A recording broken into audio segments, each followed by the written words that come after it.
Well, youth may be fleeting, but debt can stay with you for decades. And with the average college student now graduating more than $20,000 in debt, the lessons learned early on can pay off for a lifetime.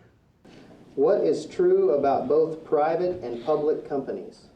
A nationwide survey of high school seniors indicated that nearly 70% of respondents did not understand basic financial concepts. C. That is correct. Both want to make a profit. Something student organizations like FCCLA hope to change by holding their annual Life Smarts Quiz Bowl competition. Denise Morris with the Oklahoma Department of Career and Technology Education. Life Smarts is deemed as the ultimate consumer challenge. So all of the information is about consumer education, technology, finances, health and safety, the environment, all of that makes up consumer education. Podiatrist. This is one way that our students can learn financial education in a fun way and show us what they know here at the state level. Bigsby High School walked away with this year's first place trophy, but Mindy Sandberg feels she walked away with more than that. Definitely with financing, I learned a lot because I don't know anything about that, like about credit and stocks and bonds and all that stuff. We learned a lot about. Roughly 25% of bankruptcies filed are done so by people under the age of 25.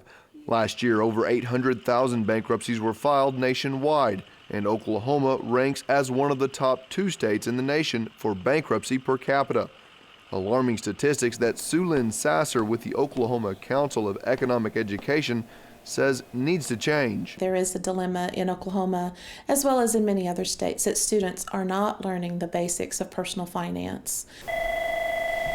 Sasser is one of the originators of House Bill 1476, the Financial Literacy Act that passed last year. Oklahoma has seen its fair share of bankruptcies. We've seen our fair share of poverty. We've seen our fair share of a lot of negatives.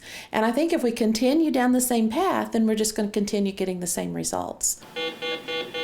Currently, the bill is in its implementation phase, and students could see curriculum as soon as the fall semester. Areas of instruction range from understanding interest and credit to charitable giving and the impact and consequences of gambling, all of which are concerns as many students receive credit cards at an early age. Students graduate with higher credit card debt in Oklahoma than the national average, and we also graduate with student loans in Oklahoma a little bit higher than the national average. Oklahoma ranks in the top 10 in credit card debt per capita, and as many young professionals prepare for the workforce, they do so already in a financial dilemma. You may be in a position where your student loan payment is as much as your mortgage. All of which hopes to be avoided by educating today's youth with a proper understanding of how the financial world works. Regardless of how much money you earn, you can overspend and mismanage it. It's not a matter of how much income you have, it's what you do with that income.